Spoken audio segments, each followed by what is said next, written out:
Hey guys, welcome back, it's Ripe again. In today's video, a ridiculous homeowner association sued me for over $270,000 because I had the audacity to park my motorcycle on my own private property. I ended up suing them, and here is what happened. The title story starts like this. Have you ever found yourself grasping for straws with such stupidity in today's world? Well, I have. Let me tell you a little story about how my local hellions down at the HOA treated me unfairly. It all started with me having a motorcycle, a souped-up Harley to be exact. Now, I'm no stranger to these pesky motorcycles that make a racket every time you start them. My bike was built for toughness and someone could hear it a mile away every time it started. I suppose that was what set off my HOA when one morning I went outside to clean it and make sure it was running good after I had just taken it across the country on a bike tour with some friends.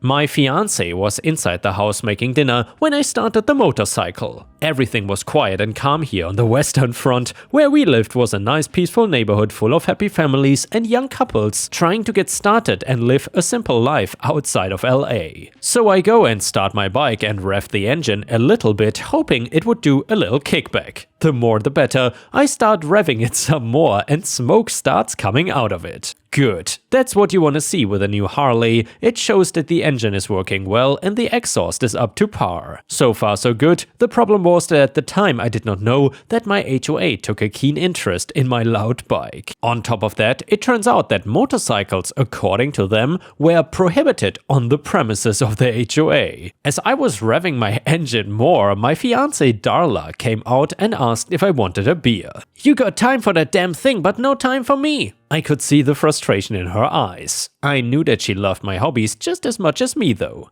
Then again, I love to show it off too. I usually parked it in the driveway so that everyone could see my new bike and take a gander at it. I even had it custom built with new lights attached and LED flashing strobes underneath the carriage so that every time I made a right turn it would spit out some cool looking clubby vibes. Hell yeah, I said as I winked at her.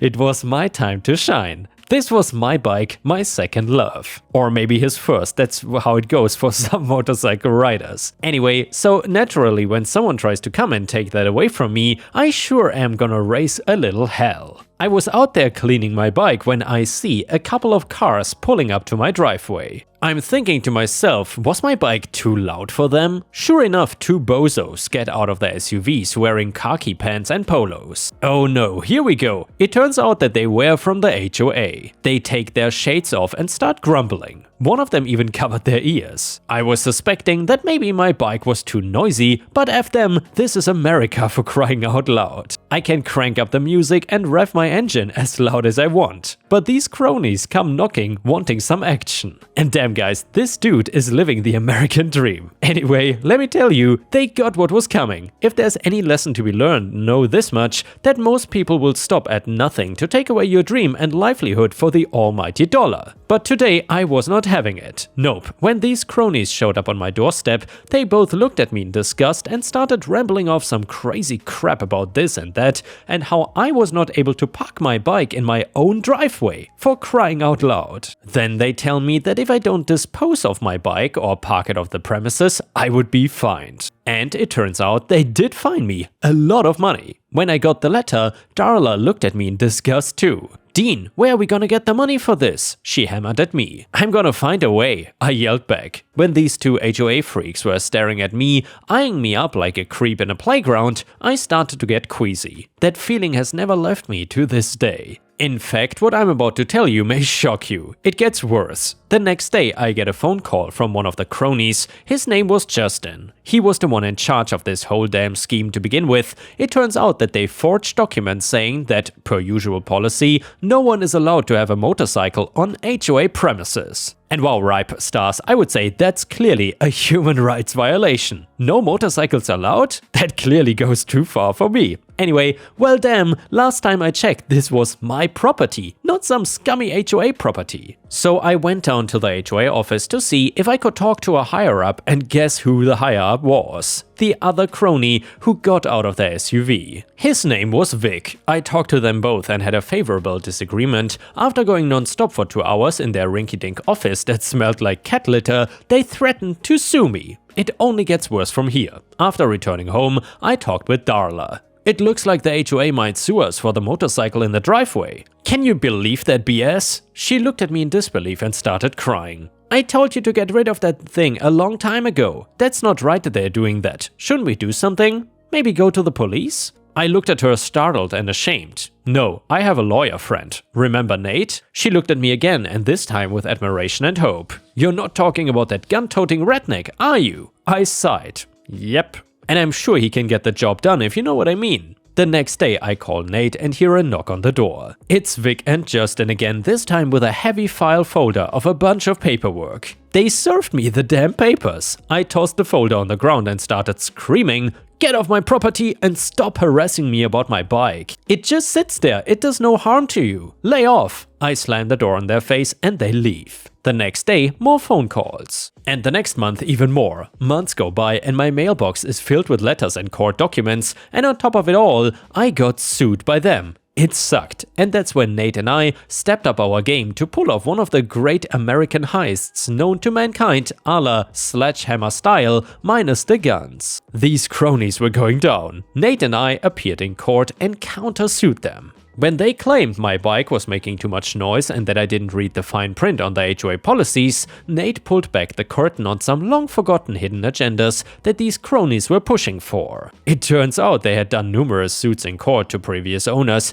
everything ranging from no mailboxes to no porch lights on after midnight. They tried to rewrite their homeowner association bylaws and slide it under the table so they could nickel and dime the very people that paid their measly salary anyway. And here I was, getting sued for a whopping $270,000. And I spent a lot of money over the course of 2 years just to keep these bullies at bay. After all was said and done, we took Vic and Justin to court and reamed their asses, and I won. I got back the money I spent on the legal battle, and as well as other legal fees to the fine tune of $270,000. Right back at you. After the court trial and other legal mumbo-jumbo between the HOA, the police came out and investigated the HOA office. It turned out that they created fake policies and documents just to prove their innocence. Honestly, these guys were the scum of the earth. I bet you can guess what I did with the settlement money, huh? Well, after the case went viral on Facebook, I set up a Kickstarter for our new HOA that was set up after the police investigation. The new Kickstarter pledge was $270,000. We ended up making way more than that after everyone in the neighborhood and their rich friends heard of the terrible news. Nobody else wanted to be a victim, so we got help on all sides. It turns out more people in the community were victims of this fraudulent nonsense, and we brought them to justice. We donated all the money earned from the campaign to the other homeowners that were affected by the HOA abuse. We even threw in a new motorcycle to a family without a car. For anyone who thinks that justice cannot be done in today's world, well, think again. My wife Darla is now the proud owner of her own Harley, and we are planning our first bike trip across the country next year.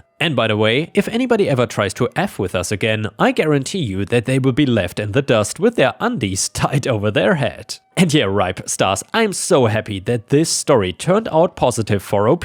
As a fellow motorcycle fanatic, I very much appreciate this story. Although I have to say, I'm not one of these people that revs his motorcycle in the neighborhood. I'm very careful to not really annoy people with my motorcycle because it's already loud enough and I don't need to rev it or anything. By the way, if you yourself ride a motorcycle, let me know which one you have. I recently bought a Yamaha MT-10 and so far I'm very happy with it. I don't think I ever need a new one again. Anyway, the next one is a petty revenge story. So, we moved to a new city 3 years ago and we specifically told our realtor that we would not buy a property that was subject to an HOA. She came through, no HOA, apparently someone forgot to tell our neighbor though. Either that or our realtor did not notice that our house is in a 2-member HOA controlled by our neighbor. She called the city because we got a dog, she called the city because we were in our backyard at night. She called me because I gave her kids s'mores. She lost it on my kid and then called my daughter a liar when she was like, "I don't need this, I have math homework." She also told us the property line is about 3 feet closer to our house than it actually is. I'm sorry, what? We had a boundary survey done before getting a privacy fence. I forgot to tell her and the contractors are out there now loudly installing the posts. Oh, and I think their sprinklers are in our yard. What a bummer. Update to the story, there's not actually a 2-property HOA. We say that as a joke because she is constantly trying to tell us what to do. When we first moved here, we thought she was being helpful because this is our first experience with the suburbs and we had moved to a new state. We realized pretty quickly that she just likes telling people what to do. Update number 2, they had to have 3 of their sprinkler heads moved. And yeah, Ripe Stars, if you still enjoy the revenge stories, then please don't forget to like the video and maybe even leave a comment because that would help me tremendously. Especially because lately the algorithm is once again giving me a hard time. Either way, the next one is another petty revenge story and it starts like this. So I paid $5 for lifetime full access to my favorite productivity app. Then they got bought, the new owners added a bunch of stupid features that slow it way down and used that as an excuse to make it cost $60 per year. So F that, but I still have not found an app similar to the simpler version. I emailed them and updated my 5-star App Store review to 1 star, and you can see so many reviews complaining about the same thing that they don't even respond to. What a way to start out with your existing customers. Well, it seems like they cannot take away my access to the full version though, so every day, several times a day, I open this app and get a splash screen telling me to buy it, and every day I X out of that message and continue using the app just as I had before. I don't even notice it anymore, it's been like this for months. They probably don't notice, but it makes me feel slightly vindicated every time. And the next one is a malicious compliance story, and it is an absolute banger. It's titled, Boss was entitled on my day off. So this happened well over a year ago, but as a unionized employee, I get every 3rd Friday off. On my day off, I'm playing some video games and get a text from the boss. I know it's your day off, but whatever, that's easy to ignore. But then I get a second text, and after I ignore that one, I get a call. Boss, I know it's your day off, but our phones are down. Me, no worries, I will handle it. We hung up and I call our phone provider. I am the IT and the contact there, and this is not my first call ever to them, so I literally have their service department saved in my phone. I call, I register the problem, and they say they will look into it. I provide them my boss's name and extension, and to call him when it's fixed. I then call my boss back and I let him know that they will call him ASAP. But now for the malicious compliance bit, our contract stipulates a minimum call in of 4 hours, meaning that you cannot pay me less than 4 hours for a day unless it is by my own choosing. If you call me in for an hour and send me home, I get 4 hours of pay. But wait, there's more. We also have an overtime clause that pays OT at 150%. And lastly, we have a clause that says all OT must be approved by the boss, or else it is 1-to-1 TOIL, time off in lieu, which you can take at a 1-to-1 ration. In other words, if I decide that the weekend is a good time for server updates, I don't need to ask for approval, but my 2 hours of work only translate to 2 hours of paid time off elsewhere. Combine all this in one delightful batch and you get a 10-minute call that results in 6 hours of bank time off. I went right back to my video games, filled out my timesheet the week after and said, I know it's your day off, but is implied consent for overtime. Minimum call out of 4 hours at 150% is 6 hours. So basically almost an entire day off with pay in exchange for a 10-minute call. Thank you very much. Bonus, guess who has 2 thumbs and has since then never been called on his day off? This unionized guy. Hint, get unionized and fight back. Edit, I did not think this would take off like this. Of course, anyone saying this is not malicious is kind of right. Sadly, we live in a world where a lot of people are expected to work beyond their scope, and while my experience should be normal, it really is not for a lot of people. The expectation my boss had, I presume, is that I would write the 15 minutes down, we write our time in blocks of 15, and be content with that. We all deserve, number 1, to be left alone during our time off, and B, to be compensated and compensated well. Especially if we are asked to give up time off to do a work thing. You work to live after all, not the other way around. And by the way, Ripe Stars, I guess that depends where you are living, because I know that some cultures pretty much live to work. Let me know how it goes where you are from. Either way, to those asking what IT union I'm with, I'm not in a special IT union, it's just a union with experience with office jobs. If you're interested in joining a union and don't know where to start, call any local union. A nurses or plumbers union will gladly point you to the right place if they cannot help you themselves. More unionized workers are good for everyone because we as a working class need to understand that we are all in this together. And now, ripe stars, we have a very special story. It is an Am I the A-hole story that has a final update. Since I know that many of you complained that usually the Am I the A-hole stories don't have an update. So from now on, I will try to find stories that have updates. Either way, this one starts like this. So one of my 29 male best friends, Carla, 31 female, is getting married soon.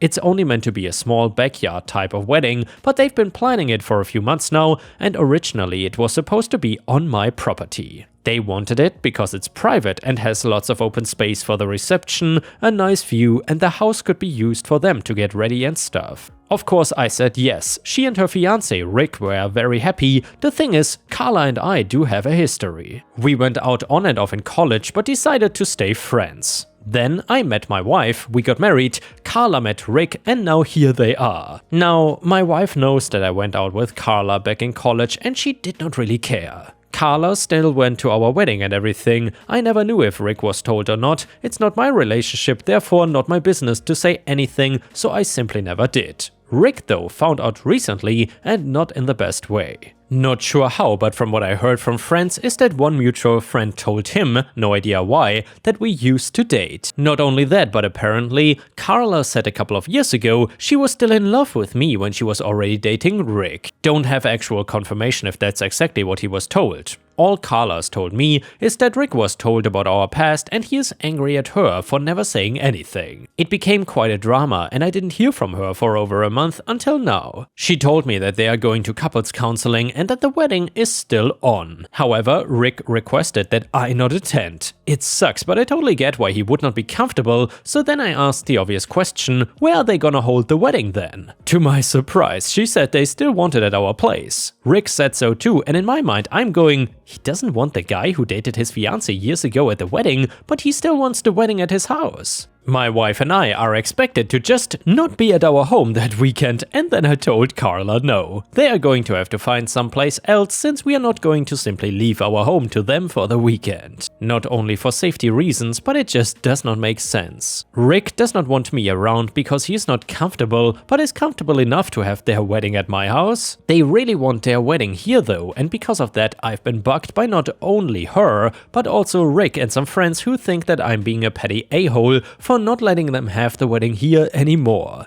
Honestly, I don't think that I am, it just doesn't make sense at all to me to leave our own place for a wedding we are no longer welcome to and leaving our home totally vulnerable. Still being accused of sabotaging their wedding, and Rick believes it's the least that I can do after everything. So Reddit, am I the a-hole here? And yeah, ripe stars, please let me know what you think about this. Is OP the a-hole for not giving away his property for a wedding he's not invited to anymore? Either way, comment number 1 said, not the a-hole, that's not how this works. You don't get to be uninvited from a wedding that is literally in your backyard. You are being incredibly kind and they are being incredibly rude. Either you are allowed to come or they need to find a different venue. Wow, how entitled can you get? Comment number 2, not the a-hole. If he is uncomfortable by your presence, he is welcome to shell out a deposit on short notice for another venue. No way in hell would I allow myself to be run off my own property by an insecure man to use as he sees fit, even just for a day. Malicious destruction on top of typical wedding party mess? No thank you.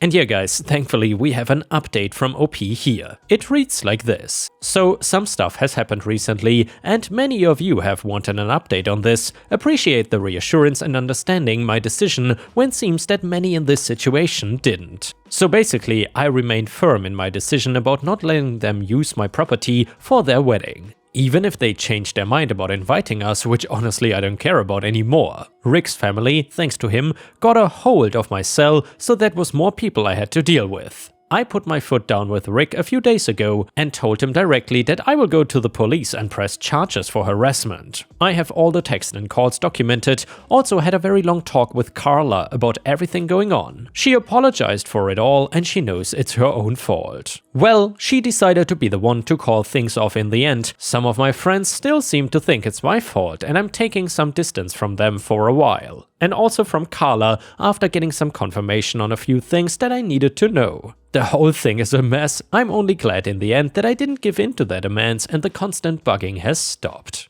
It was still a huge headache over the last few days and not the kind of drama that I want back in my life. Thank you to everyone who made me feel supported in this. It helped a lot not feeling like the only other person, aside from my wife, who thought their demand was insane and inappropriate. And yeah, ripe stars, I gotta say, I'm so happy that OP did not give in to these entitled people. Honestly, how can you have even the audacity to demand that someone lends you their property for your wedding and then you insist that this person is not invited to your wedding, aka banned from his own property? Absolutely ridiculous.